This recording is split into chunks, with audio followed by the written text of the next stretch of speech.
No happy.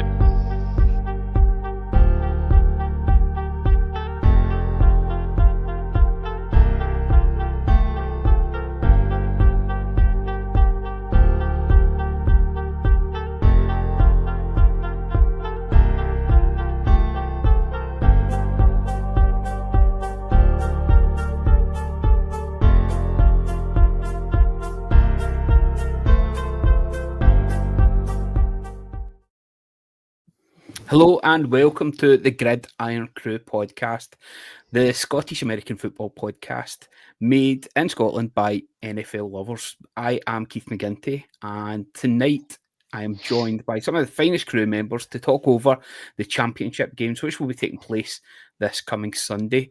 First up, we have Craig, the Vikings fan up the top of the Hamilton. Not been blown away today, Craig?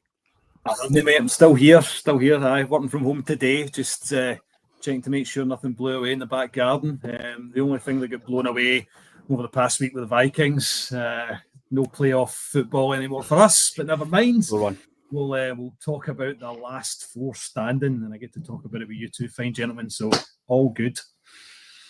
And he's been traversing the length and breadth of Scotland to get here and beyond the podcast with us. It's Hamilton's own Big Chief. Studs, how are we, buddy?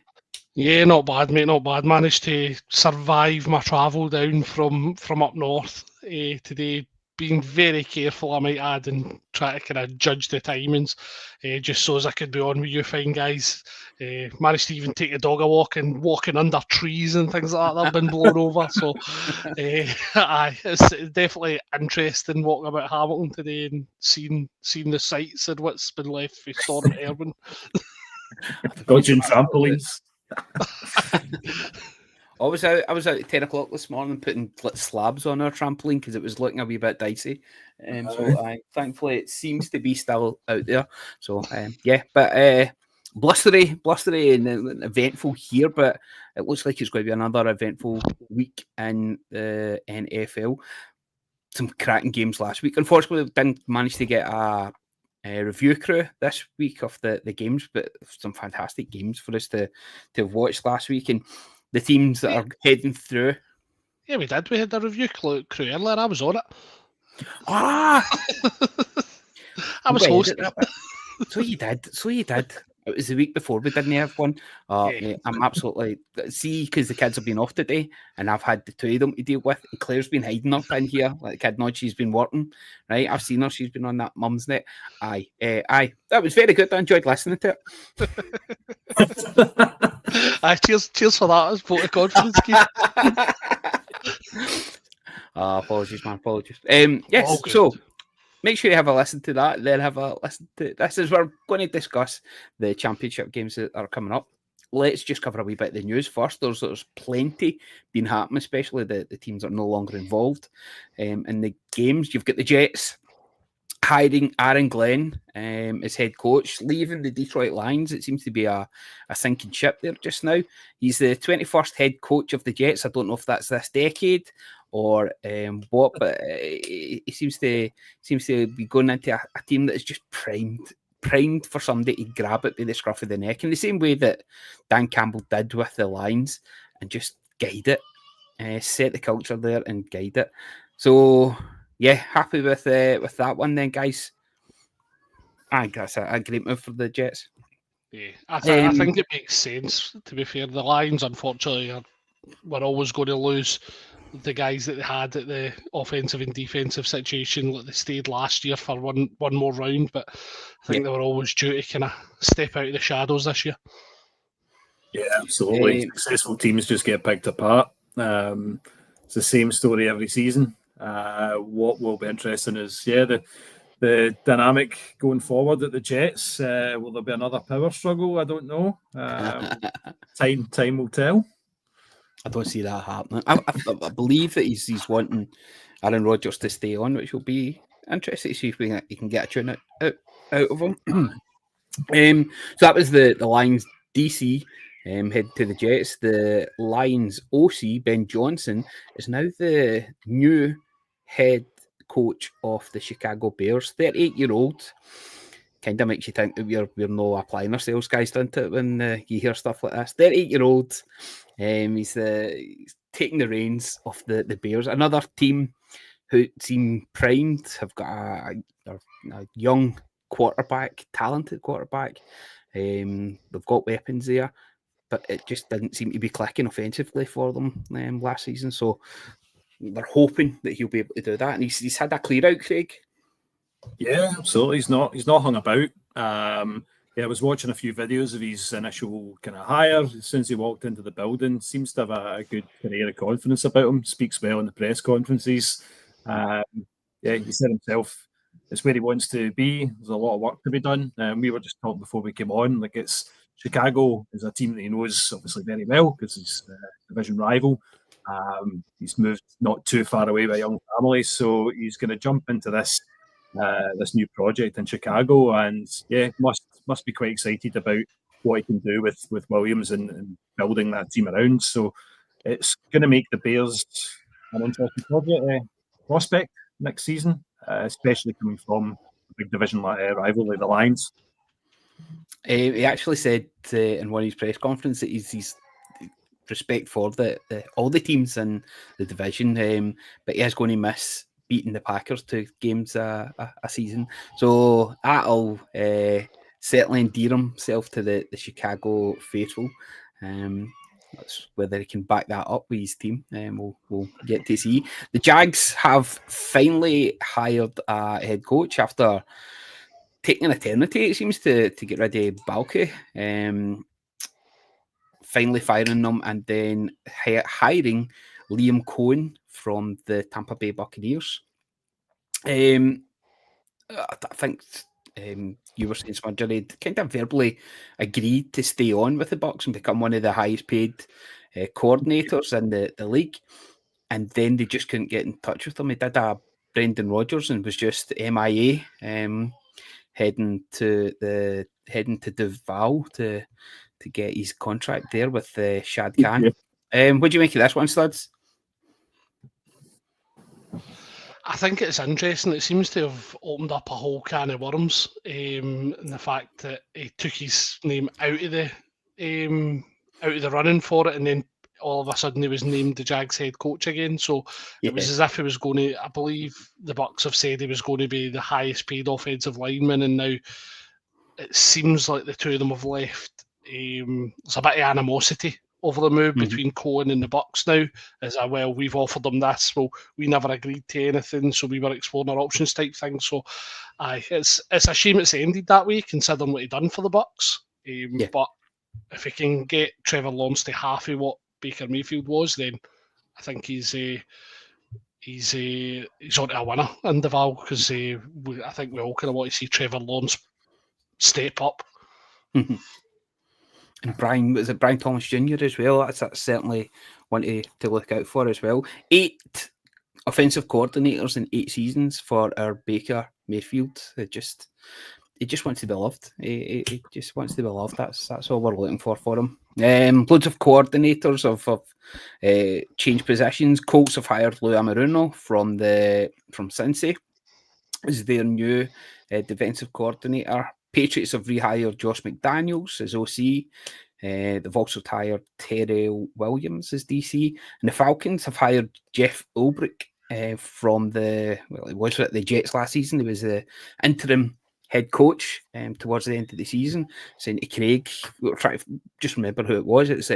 I described him as he's got such a good beard, but it looks like, remember when we were kids, you had the wee magnetic things with the shards of metal in it, and it looks as if he's magnifies his face and just dipped his head in some shards from a lathe.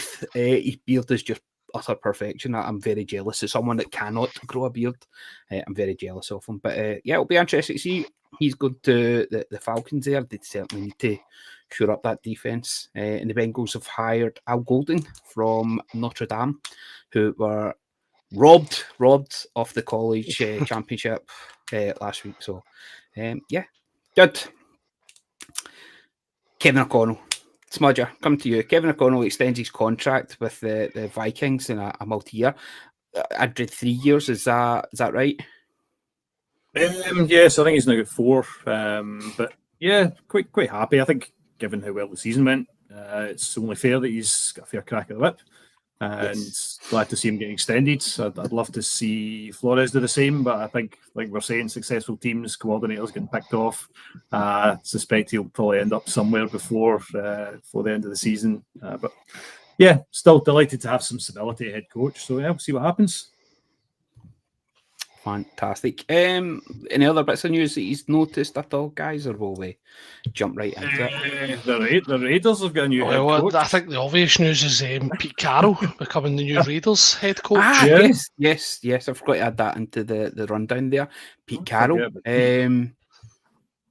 I don't know what he's got to offer. I'm thinking for the Raiders, they just need a reset, and he's someone that's just going to set the culture and how a real football team should be run, and I think that's why they're getting him in as in that kind of role. So it'll be interesting to see how he does. It'll be interesting to see who he hires. We're talking about how having good minds and OC and DC will be there. It's a strange one. I'd never have seen him heading to the desert. But the draw of Tom Brady and the Raiders can be too much. Weird one. One interesting fact on that one is that do you know who Pete Carroll's first NFL draft pick was as a Seattle Seahawk? No, go on. I do not know. It was Aaron Glenn 34 years ago, who's just became the head coach of the New York Jets. So it just goes to show how long Pete Carroll's been actually doing this. Just a wee random bit of trivia. We were just talking about that, like Pete Carroll, like he's 73. Like see to have that drive, that energy, and to take on that project in Vegas, absolutely brilliant. I love when you watch them in Seattle as well. Still to have that rapport with the players and the respect that he's gained throughout his time in the game. Massive amount of experience and probably just what the Raiders need, especially coming into this season. A huge amount of change. So having an old head's experience in there, I think it's a great hire. Yeah, just all energy. That's what he seems to be, and just the enthusiasm and love for the game. He'll do grand. Right, we are going to bring Studs back in whenever he gets a chance, but we are here he's here. But we also have Ross Moynihan coming to join us as well. Give us a wee second, just set the details here for us to get all four of us on. Hey, there he is. There he's here. How's it going, fella? Sorry, I couldn't find my watch. I was too busy with the Traitors. I don't even watch it. I've never watched an episode. And then I was like, oh, well, I'll just watch this for you. And then I went, I've got a podcast. So apologies. Yeah. Believe it or not, I did that at 8:20, sitting eating my dinner. So that's fine. You will be fined for it. That's fine. That's all right. You're saying you were too busy watching the Traitors, Ross. We've already talked about Liam Cohen being hired as a head coach. So I missed it. I seen there was there's a guy on Twitter called JC Cornell. I think he does a bit of podcasting, big Bucks fan. I'm sure it was JC. And he was like, when it first broke last night, the story, he was like, Liam Cohen's just using this as leverage to get the money he deserves. He was already about to become like the highest paid coordinator in the league. He clearly had never any intention. And then if you read the whole, I'm assuming you talked about the whole time scale, it is nuts. He's like, I've got personal issues. What a rat. It's wild. Absolutely. He's absolutely papped them. I was sitting backstage just listening to you there, and you were talking about the Raiders. The big Bucks connection with Pete Carroll being hired is our assistant GM, Spytech, is now the Raiders GM. He just got hired like a week or two ago. So there's a wee kind of connection there, and that shows you again that's another member of the Bucks. I know it's front office, but like that's two offensive coordinators in 2 seasons. Assistant GM goes on to be a GM. Like shows the organization's in a really good place. So apart from how much of a shambles that was last night, the Twitter was firing. It was so good. Need to get a picture of Liam Cohen with a big, massive fringe and dark mascara around his eyes as well, just to get Right, let's go into the games this weekend. Then the first game that we've got is 8:00 kick-off on Sunday night. It's the NFC Championship game where the Washington Commanders are heading to the Lincoln Financial Field to take on the Philadelphia Eagles. One apiece so far this season. Both teams are in the same division, so they know each other very well. This is going to be a cracker, actually. The surprise story of the full season has been Dan Quinn's Washington Commanders. I don't think anyone expected them to do so well in the regular season, but then to keep that momentum going into the postseason has just been incredible for them to see. A lot of credit to, as I said, Dan Quinn, Cliff Kingsbury reinventing himself there after the debacle that was the Arizona Cardinals. Joe Witt as well. So brilliant to see. And they're an entertaining, high-scoring side, which is brilliant. That said, so is the Philadelphia Eagles. Studs, I'm going to come at you first. Who are you favouring in this one and why?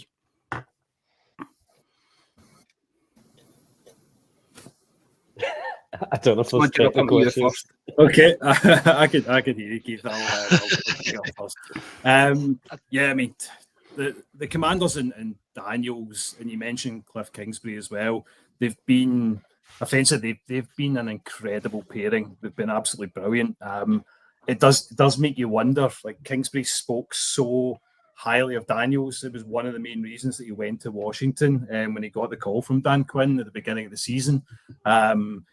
You wonder what could have been. He might have ended up in Chicago last year with Caleb Williams, but as it stands, he's gone to the Commanders, and they've been absolutely just unbelievable. I mean, let's just talk a wee second. Like, this week we've had NFL honors announcing who the candidates are. Like, for offensive rookie of the year, it's not even close, and that's no disrespect to the likes of Bo Nix and Malik Neighbors and Brock Bowers, Brian Thomas Jr., but this guy is special. Like, he could be the first rookie if he beats the Eagles. He could be the first rookie to ever reach a Super Bowl, which would just be like such an amazing story.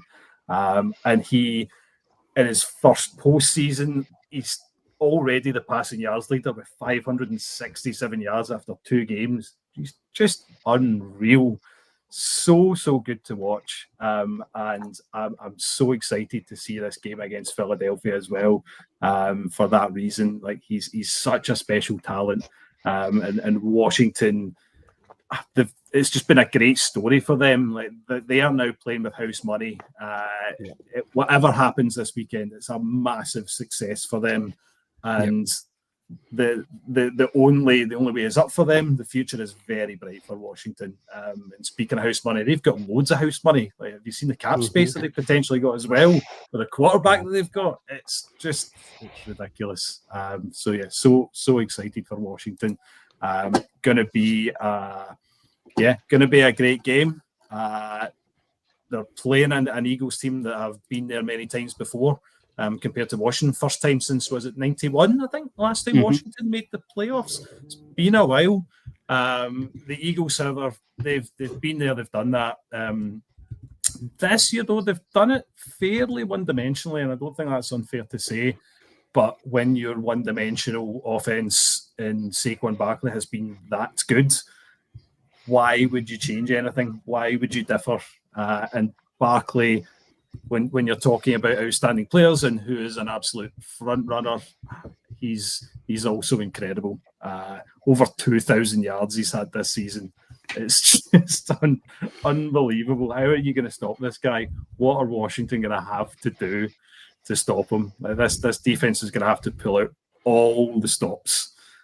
Ross, can you see the Eagles being able to hold back the Commanders, or will they just have to do it themselves? Last week it was a very, very, very tight game, a drop in the end zone that won it for them. Jalen Hurts has been injured. His knee has been playing up a bit. He's a limited participant in Wednesday's walkthrough, but he has been out there, and I think he is trending to play in the game. Kenny Pickett is damaged his ribs, but he's a full participant as well. I don't think they're going to be happy putting Kenny Pickett in the championship game. Hurts has had that experience. He's won before. He's the guy that they want to get down in that position. How do you think the Eagles are going to stop the Commanders' offense, big scary Terry and all? I'm looking at the game. I've been wrong on, I think, every prediction but one I've made for the postseason, so take this with a grain of salt. I don't know if the Eagles can stop that offense. I don't know if the Lions, if they were of the fitness of like levels and they didn't have the injuries, maybe back at like week 12 or whatever level, but it still didn't Aiden Hutchinson. I don't think the outcome changes with just how fearless the Commanders were. But as Smudger said, it's house money. They've got nothing to lose, and even if they get blown out 40-0, do you know what I mean? Like, Commanders fans turn around and go, "What a season!" I think that's very dangerous when a team. This is not their window when there's a team in this position and a rookie who seemingly doesn't feel the pressure. With Jade Daniels, guys who've been in the league a long time that are kind of like Zach Ertz would love another ring. You've got Bobby Wagner, Terry McLaurin. Do you know what I mean? Like, these guys are going to see this as a great chance, and we Hurts potentially. Listen, he could start the game. It could be there, and then it might only last a couple of snaps. Do you know what I mean? Before you know what that kind of Washington defense is like. If they get to him and they sack him, if he goes down the wrong way, and it would not be the first time we've seen that in a big postseason game kind of over the last few years. So I think, and also if that's kind of the way it's looking, that it's Jalen's knee, then you've kind of got to say to yourself, so the most mobile quarterback out of the two of them is Jaden. The biggest thrower is probably Jaden. I know he's only been in the season league, but you've seen the balls to McLaurin, like 60, 70-yard passes. And you go, I don't really see that as a matchup that Hurts comes out on top. You've got Barkley, but I mean, he can win a game rushing the ball every drive. He's going to tire out at some point. You're going to have to put other guys in, like Gainwell or whoever it is. So I see it as potentially a lot of angry Eagles fans. Perhaps Sunday night. I've been praying on Sirianni's downfall all season, but it's not happened. So, so it's quite a few of the Eagles fans by the sounds of it as well. The Washington defense is 30th, and we're 30th in the league for rushing yards, allowing rushing yards. So Saquon is due to run right here. This is where it's going to be won. You would imagine, Studs. Yeah, no, absolutely. You're looking at the Eagles, and Smudger mentioned that they've been fairly one-dimensional on the back of Saquon. He's the offensive player of the year elect, I think, because we all know that MVP is probably going to be a quarterback, and typically the best offensive player after the quarterback gets that award. So you're looking at it being Saquon. We've seen him doing some ridiculous things. We've seen him backwards hurdling people. We've seen him breaking off 2 runs in the snow in the playoffs already. So the Washington defense is going to have an absolute job in their hands to limit Saquon Barkley. In fact, and whoever plays them in the Super Bowl is going to have that as their number one priority. I kind of mentioned that on the review crew earlier in the week, the fact that you're looking at it and you want to try and make Jalen Hurts beat you from the pocket, beat you for the pocket, similar to what teams used to try and do with Lamar. Just cut off the runs and see, can you beat us in the passing game? Now, they've got the Waitums and Smith and AJ Brown, but we've seen obviously AJ Brown's taking to reading in the sidelines as opposed to catching touchdowns. So can they get that passing game going on that front? And I think about a part of that as well, obviously you've got Dallas Goedert who's struggling, and a big massive part of that offensive line, and Cam Jurgens is struggling as well for them. So he's obviously taking over for Jason Kelce this year, and if he's missing, how good is the next man up for the Eagles? Does he have that same chemistry with Jalen Hurts? Can he get the tush-push going? It's all these kind of variables that start to come into play. I think as well, an important role there. Go for it, Ross. Absolutely. I was just going to say, I think as well, the Eagles have got to come out and play this the way the Commanders do, in terms of if there's a 4th and short, they're going to have to try and take it, because the Commanders will, and that could be the difference, as we've seen. And I think as well, targeting some of these guys who've no really had touchdowns, Jahan Dotson, Calcaterra, try to just get different people running routes to try and confuse them, or fake handoffs, whatever it be, flea flickers, anything. They're going to have to try and pull a couple of tricks out of the bag, because I just think, watching how the Commanders kind of dismantled the Lions last week, I get it, an injured Lions, but I just think they look so good. One area. Sorry, Craig, on you go. I was just going to say, you touched upon it, Studs, about the Eagles being a bit banged up, and I do worry about Hurts in this game. In the postseason so far, in the 2 games he's played, he's been sacked 9 times, in comparison to Daniels, who's been sacked once, and he didn't get sacked at all against Detroit. Like, that's incredible. And that's a complete flip to the regular season, where Daniels took quite a few sacks and didn't get afforded the same protection. But he's been so good against the blitz as well, that in part it doesn't matter how aggressive you are with him, because he's so quick thinking, and he's able to make these decisions, find these players, but be sensible with the ball as well. My worry with Hurts is taking this amount of sacks, potentially because of a banged up offensive line, and he's carrying injuries as well.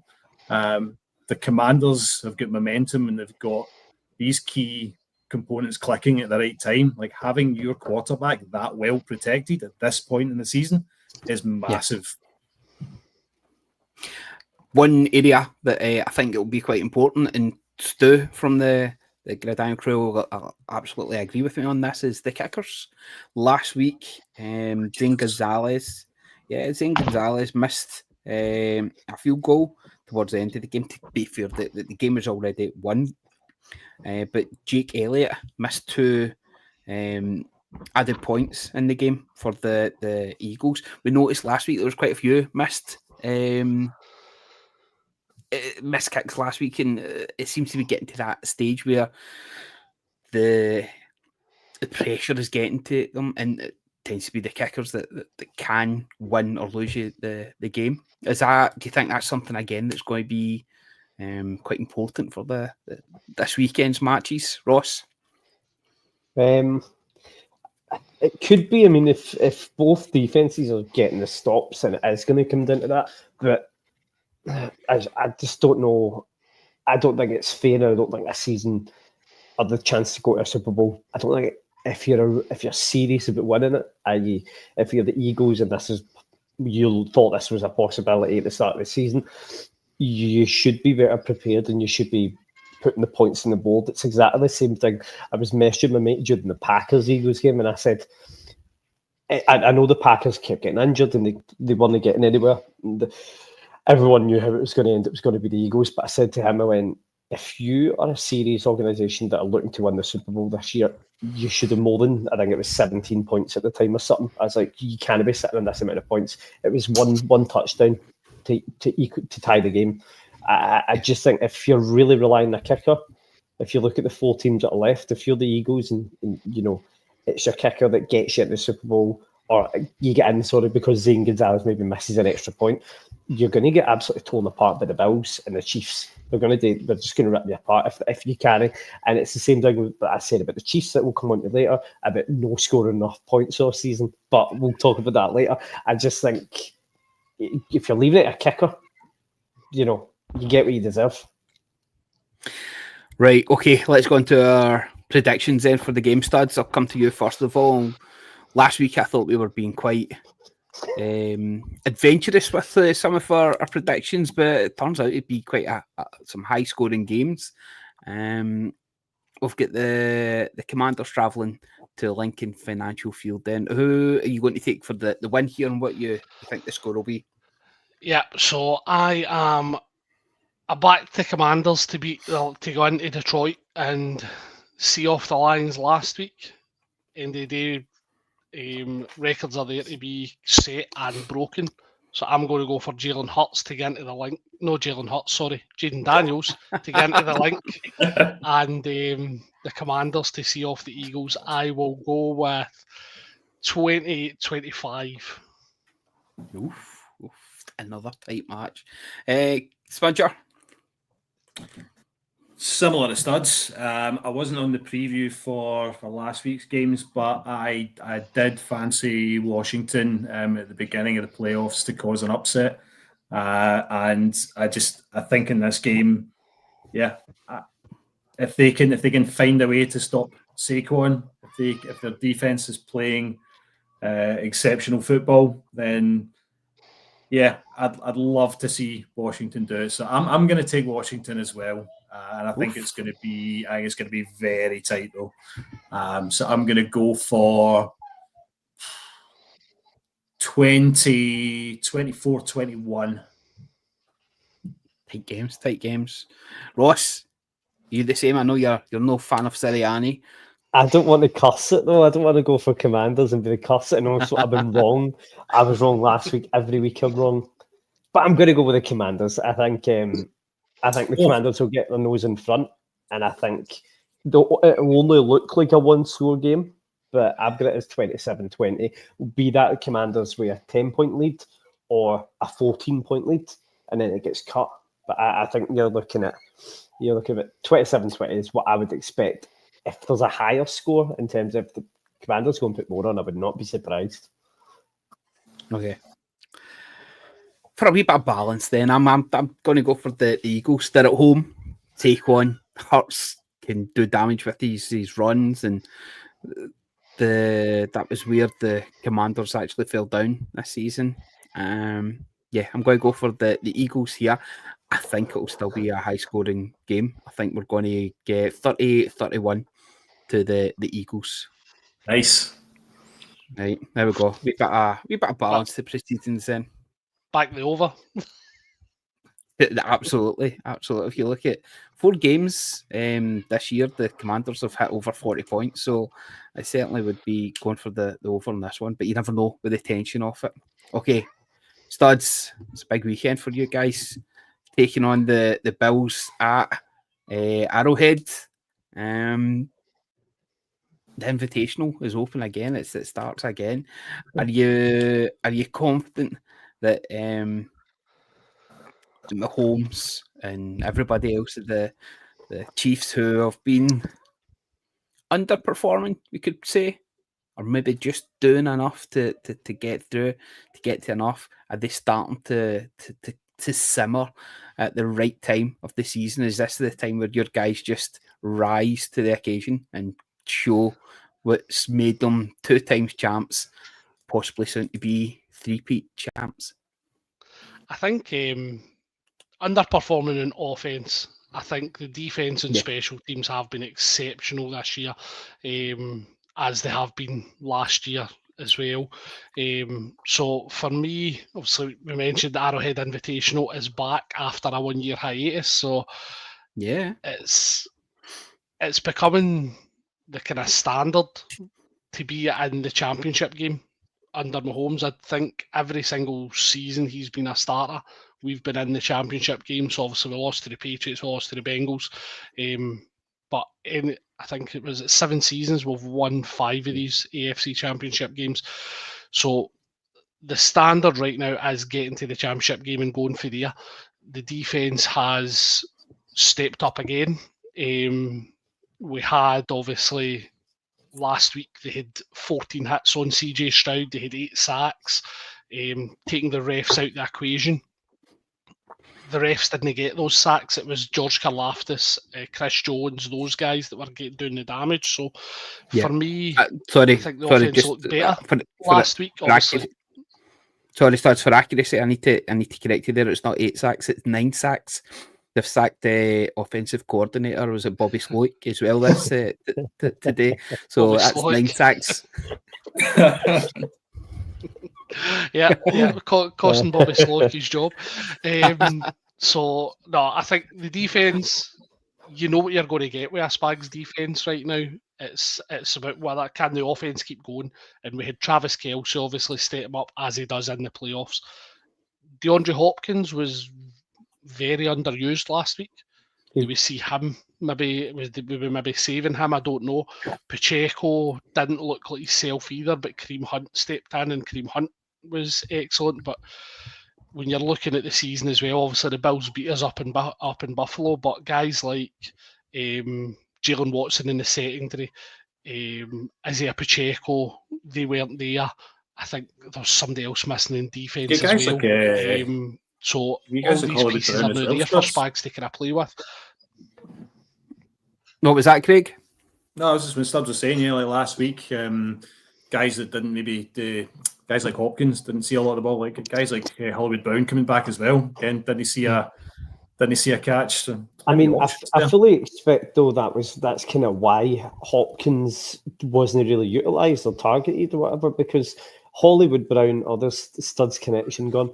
Hollywood Brown obviously been back for injury. He is meant to be one of those bleeding receivers. So they have went for him several times. Every week that he's played since he came back, I have seen the Chiefs game. I've watched the Chiefs game specifically, and they are going for Hollywood Brown, but they're no going for wee short screen passes or 5 yards. They're trying to chunk play with him, and that's, if you keep persevering, you will get it. And I think he was who I was looking at in terms of that receiving front for who's that guy that's going to give that play to energise the Chiefs if they need it. And I think it will be him. That's just how I see it. Somebody that Studs mentioned there was Travis Kelce, Smudger, and he has tied Jerry Rice's record for 9 playoff games with over 100 yards. And he has the chance to beat that record this weekend. Do you think that's something that it will do? And do you think this is just what he's been waiting for? And this is the time where he's going to just kick on. All season it's been, is it Noah Gray, is it you've got as your other tight end there, Studs? Yeah. He's kind of been taking a wee bit more of the brunt of things, but Travis Kelce's just, this is what he's built for, is the playoff and winning. Totally agree. I think guys like Kelce and Mahomes, when you get to this point of the season, like this is where they are a completely different animal. Like in these games on the biggest stage, you're going to rely on these players who have been there before. They know what it's like, and you cannot underestimate how important that is. And I think Kelce, he's somebody that Mahomes puts his full trust in. So when it comes to these like huge moments in the games, like Kelce is a guy that you can absolutely rely on. He's not been, and I think it's fair to say, the Chiefs as a whole offensively haven't been as consistent as we've been used to seeing them. But that just comes down to, and I was kind of poking a wee bit for it, Studs, in the chat earlier on today about this. I'm just going to give you a statistic here that I love. Like, the Chiefs have not scored more than 30 points this season, right? And yet they are still going into the postseason 15-2. And the only other two teams in the NFL that haven't scored more than 30 points were the Patriots and the Raiders, both with a record of 4-13. It is ridiculous how much their offense has struggled, and yet their defense has carried them through. And we cannot give enough credit, I think, to the fact that the Chiefs they've been sensible with the points that they have scored. Their time of possession, they're not maybe being as risky in the plays that they're making. I think they've been quite maybe a little bit more sensible when you look at the stats for Mahomes and the offense as a whole. Like, Andy Reid's no daft. Like, he'll recognise that the points scored is not what it was the season before, but it's not had to be. And it's like we said before we won the podcast, Keith, when you look at the other teams in the NFL that find ways to win by saying we'll simply score more points than you, like for example, the Detroit Lions were a good example of that. Now, okay, they had a lot of injuries, so you can forgive some of the defensive points that they surrendered. But yeah, the Chiefs, they recognise these things. I've got no doubt in the off season that's something they will work on, but they just find a way and they always have done. And you can't underestimate that, especially at this point in the season. Yeah, I think Ross made a good point about Hollywood Brown as well, and the fact that we're not just going for like wee dump offs and wee screens for this guy. When his first game back, he made like 2 critical third down conversions, so it shows that Mahomes has got trust in this guy already, and he's willing to go after him. And you're looking at a Bills defense which is ranked 24th against the pass, so they're in the kind of lower half of the table. Guys like Hollywood Brown, DeAndre Hopkins, even Juju Smith-Schuster to an extent, as well as Travis Kelce. These are guys that are going to pick up critical plays. The Bills defense can't match up against them all, so one of these guys is going to go open, and it's about Mahomes getting through those reads and finding the time to find these guys. Looking now, turning to attention to the Bills, and we've seen a maturity in Josh Allen this season. I'm just looking at statnews.com, and one thing it was always labelled at him is just the amount of times that he turns over the ball. Last year it was 22 times with the 18 interceptions. This year it's only 8. 2 losses of the ball, fumbles, and then 6 interceptions. He's been so much more careful with the ball, but he's been so much more precise. And it's not as if he's not being risk averse. He's been taking it on himself. He's been running with the ball a wee bit more, I would say. But he's also he's picking his times to leather it and get that ball out. And it's a real maturity. And I think that's part of the reason so many people are enjoying watching the Bills this year and hoping that they can take it all the way, because everybody knows about the 4 seasons in a row that they got to the Super Bowl and lost.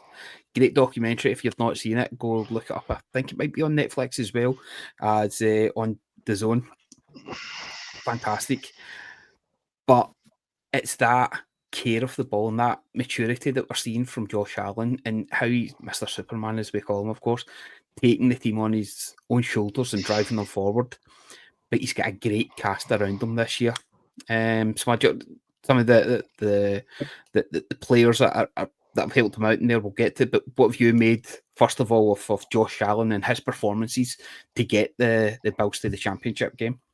You absolutely hit the nail on the head, Keith. The number of interceptions, only 6 this season. He has been so careful with the ball. I don't want to jinx him, because the last quarterback that I highlighted as being exceptionally careful with the ball was Justin Herbert just before his playoff game. And we know what happened in that. He had an absolute shocker. But the other thing is, Allen, he's been better protected as well. He's only taken 14 sacks this season. His previous career low was 24 in a season. So he's not getting sacked as much. He's not turning the ball over as much. And the Bills are more balanced this year. Joe Brady in the offseason had this, wanted this mindset of everybody eats in the Bills offense. And we've started to see that. Yes, Allen is still the glue that holds that offense together. But one of the players that I just wanted to kind of briefly talk about was Cook as well. Like last season, James Cook kind of started to establish himself as a running back. He's on his second 1,000+ yard rushing season, but he's added so much more this season as well. Only 2 rushing touchdowns last season. He's on 16 rushing touchdowns this season in comparison. So he's taken that step up as well, like taking more of a share of the offense. But the same goes for so many aspects of the Bills, and it's part of the reason why it's going to be such an interesting matchup, because you are seeing both sides of the Bills. Like key players that are now being recognised for that. Again, we're talking about like comeback player of the year. When we're talking about awards, Damar Hamlin again. Like this is the second year he's been nominated. He's leading the Bills in tackles in the postseason so far. So coming into the games that matters, these guys are stepping up in a big way. So yeah, really, really excited by it. And Yeah, one other thing. Sorry, just see the 30 points that I mentioned about the Chiefs. Yes. Not being able to score more than 30 points. What's the Bills' average points scored this season? Oh, I'm going to go for 28. 30. Aye, it's got to be 30 or just above. Wow. You're bang on, studs. 30.7. There we Just go. to make There it we go. interesting. You mentioned. On you go, Stud.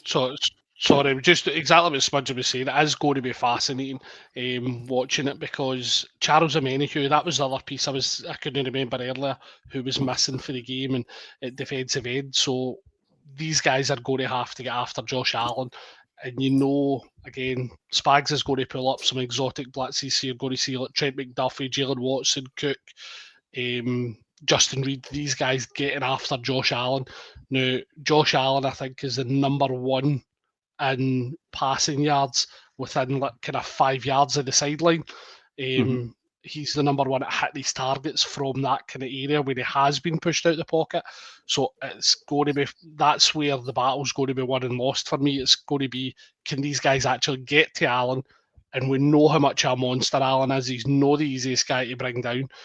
Can they get him down on the ground and force these passes which are going to get picked potentially, those kind of things? That's where Josh Allen, the Chiefs, the trenches are where it's going to be key for both sides. And as Smudger mentioned, Allen's got a lot of time for his O-line.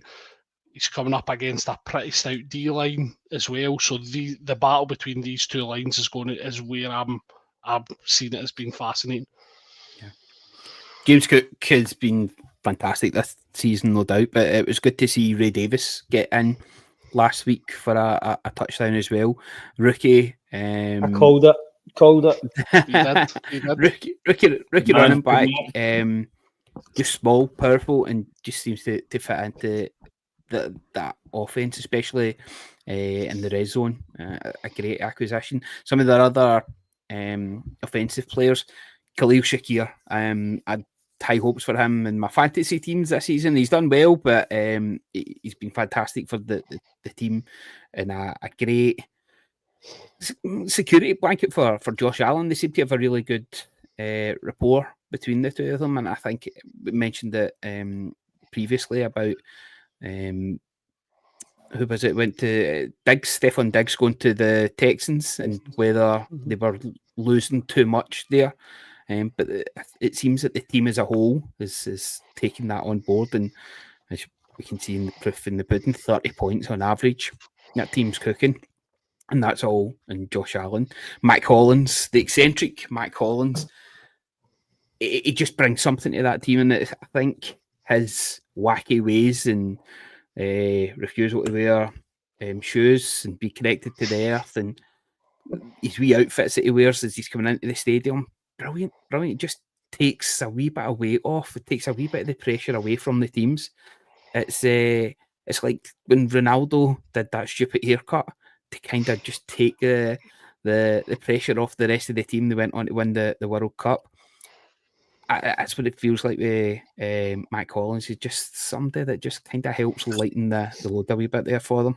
Was it not Hollins that rocked up with was it not Hollins that rocked up in a towel last week for the game? Like when it was like the beach is it stuff. Fred Flintstone? No, it was the beach stuff. It was the Hawaiian gear and all that. And the towel. Is it Hawaiian gear? Aye, it was just like it's like perfect weather for football. What a guy! What a guy! Superb. One of the James, things, sorry, Rosso, you go, mate. Sorry, I was going to say one of the things coming into this game is, remember, the Bills haven't stopped. They've had games constant. Whereas the Chiefs had nearly 3 weeks between, at like most of the starters had 3 weeks.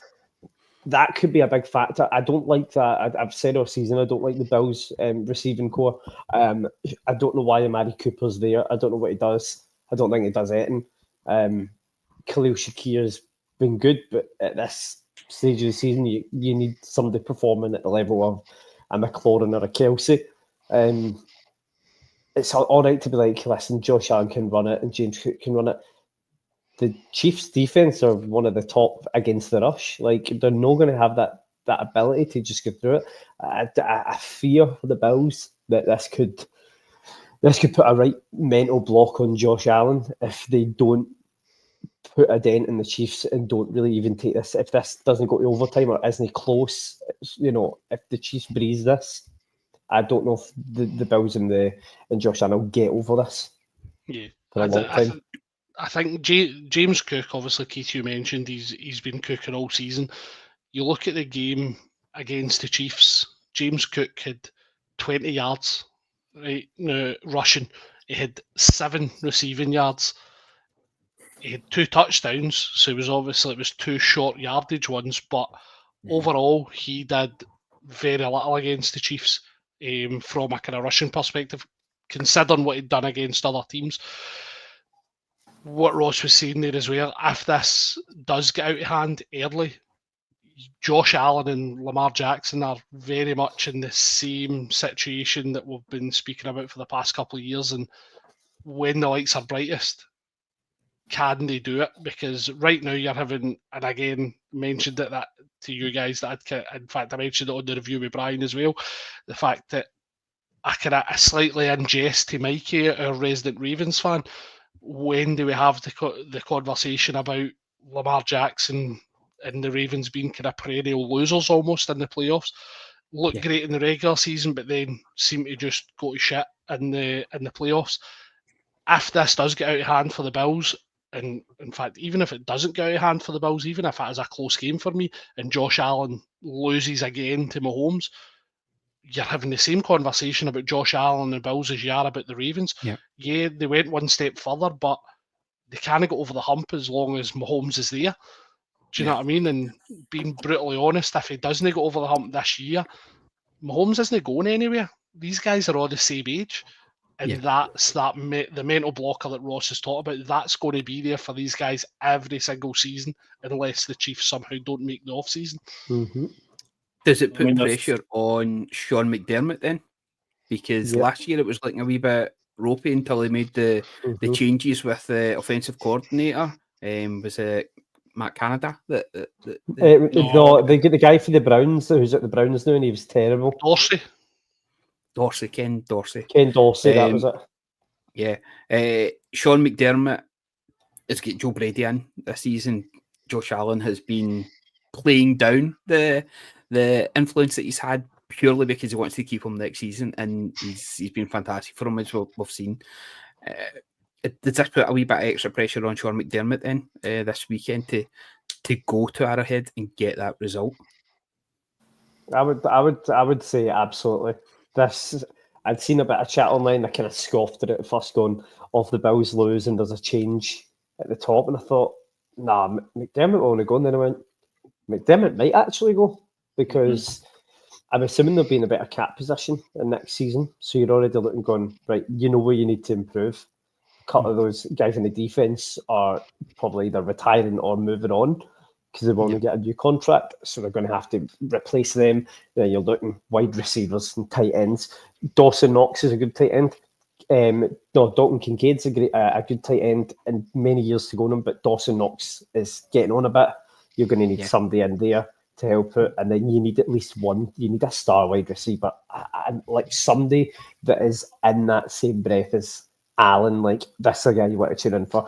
And if they don't go through, then it might be a hard draw as well, unless McDermott goes and you bring in somebody with a lot of experience. I don't know who that would be, but you bring in somebody and they can go, I'm going to link back up with so-and-so. If the Chiefs win this game, though, like you're talking about mentally, if like this is a stumbling block for them, the fact that the Chiefs are 3-0 in their playoff meetings so far, they win this one, they're 4-0 in playoff meetings. Regular season is one thing, but at this level, like we've talked about, at this stage of the season, when you are under that increased pressure, you do wonder how much that is playing on their minds, the fact that they have yet to defeat the Chiefs in a playoff game.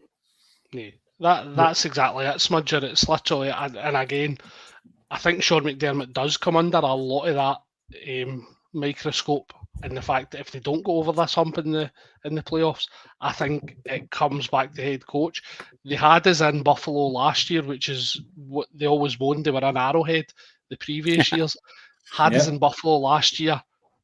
Tyler Bass shot it and missed a field goal. Right, fair play to him for making it last week against the Ravens. Right, my hat goes off to him in that one. But he's another one as well with this kind of mental aspect of it. See if the Bills have got a 40, 50-yard kick to win this game, and he's trotting out at Arrowhead. What pressure is that putting on Tyler Bass? You've had Leo Chanel block 2 field goals this season. You've had other missed field goals as well against the Chiefs. It's all additional pressure onto these guys as well, and that ultimately the buck has to stop somewhere, and that buck's your head coach. Do you know what I mean? So McDermott could be potentially shaky if they lose. Okay. Let's get to predictions in for this game at Arrowhead. Reid versus McDermott. Ross, I'll come to you first of all. Who's heading to the Super Bowl? I think the neutral that is a lover of the game and the beautiful sport, and not just like, oh, how good's that defense? Would prefer the Bills, and that is me, because a 3-peat would be incredible, but I think Allen v. Daniels would be just an excellent Super Bowl. I think it'd be so good. And listen, you can enjoy defensive players all you like, but it really doesn't get you off your seat the same way big chunks and unbelievable touchdowns and Hail Marys do. So I'm going to take the Bills with the upset. Tyler Bass to win the game, 30-27. There you go. Chiefs still not hitting 30 points. Spudger? I thought this in the last prediction as well, and it's a head and heart thing, right? And I don't, when I say head and heart, right, my head says the Chiefs win this, right? My heart says I want to see the Bills progress because I want to see something different. It's not because of a dislike of the Chiefs, but my head says the Chiefs are still going to win. I'm going to go for the Chiefs. I think it will be tight. I think they will again not score more than 30 points. I think though they will find a way to stop the Bills. So I'm going for 27-24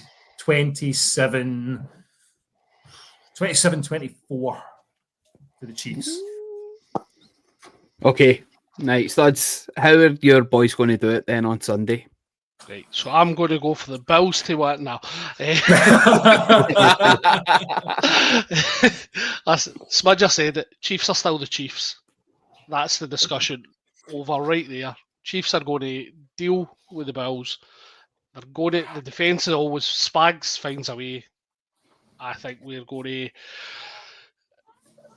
I'll go with 31-28. We'll break the 30 on offence. In fact, maybe even a defensive pick 6. Ooh. Just to kind of kill it. So, go with that. Okay, right. I've been stewing over this one. Craig, you nailed it there when you said head and heart. Every party's been thinking Chiefs are going to win this, but there tends to be upsets and defining moments in games, especially at this time of the season. I'm thinking back to when the 49ers had Brock Purdy hurt his hand and just could not perform at all. And I'm looking at Danny that helps out with the crew, has made a fantastic spreadsheet up and he's put the injuries there. And the wee one that keeps niggling at me is Patrick Mahomes' ankle. But he was a full participant in practice. That ankle injury, I don't know if he's going to step back and step on one of his own players. He'll try and hobble on and try and be that hero that he's done in the past. He did it in the Super Bowl.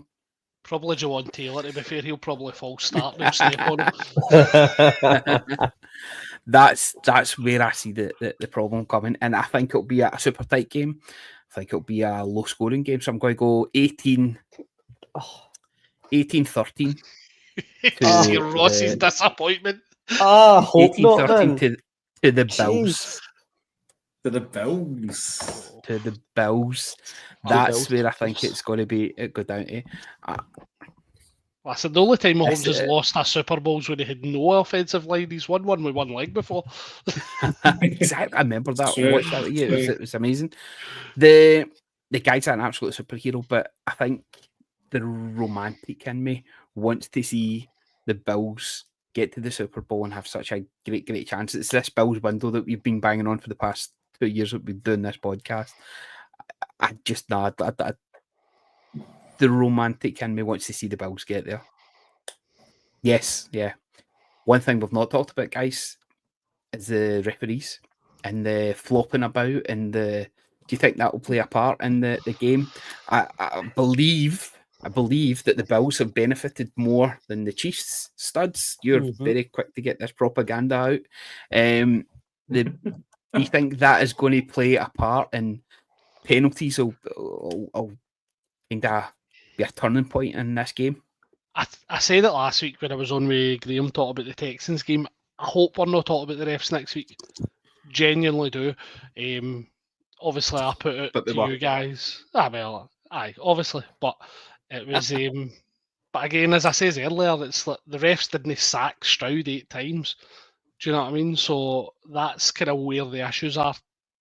I do get that we scored off of the penalties. I understand that, but your offensive line and special teams was a bigger issue than the refs for me last week for the Texans. Okay. I think the refs are an easy target. I've been quite vocal with you guys on our WhatsApp chat about the fact that Josh Allen flops about more than any other quarterback. When I've seen, and again, you've seen Ravens guys walk by him and fart and he hits the ground. I've seen games where Chris Jones swings an arm at Tom Brady and all of a sudden it's a roughing the passer when the arm doesn't actually hit him, it hits his offensive lineman. In fact, that was actually a championship game as well. That was the first Arrowhead Invitational that happened at. But listen, Mahomes and Allen, and I've heard people talk about it all week, they're very cute with it. They know what they're doing. They're trying to entice the contact. I didn't love the Mahomes one last week. Thought it was, again, I was glad the refs didn't call it. So I hope the refs just kind of let these guys play a bit more. And we're not talking about them come Monday, Tuesday. It's like I always think that like Mahomes one last week was like sticking his leg out trying to initiate contact for a penalty. That's what it felt like for me. Right, guys, this has been fantastic. Whatever happens, we are in for a treat for 4 of the finest teams that we've seen this season so far, and really can't wait to discuss further with you and the fallout from this. So looking forward to the review crew next week. It's going to be a wonderful game. Ross, for your lateness, you will be duly fined and called into HR meeting, but I'm glad you made it on, buddy. No, thanks for having me. That honestly, somebody needs to directly text me and message me because I can't keep. I'm just a moron. I just don't have time keeping. You'll have a FedEx package in your locker come Monday.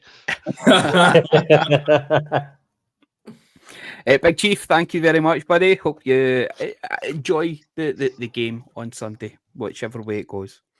Fingers crossed. Fingers crossed it goes the right way. And as I finished up on Tuesday, I'm going to finish up the same way. And how about those Chiefs? Smudger, it's been an absolute pleasure, bud. As always, mate. No, I really enjoyed it. Good talking to you boys, and looking forward to 2 cracking games this weekend, and we'll talk more about it next week for sure. Hopefully, we will have some news about where we will be watching, and hopefully doing some live things to go with the Super Bowl next week. We are in talks with a few places, so we'll hopefully have something concrete to let everybody know about, and very excited for that.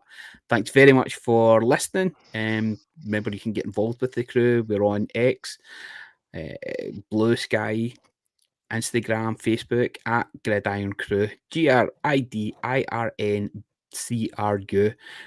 the Scottish spelling of Iron Crew, of course.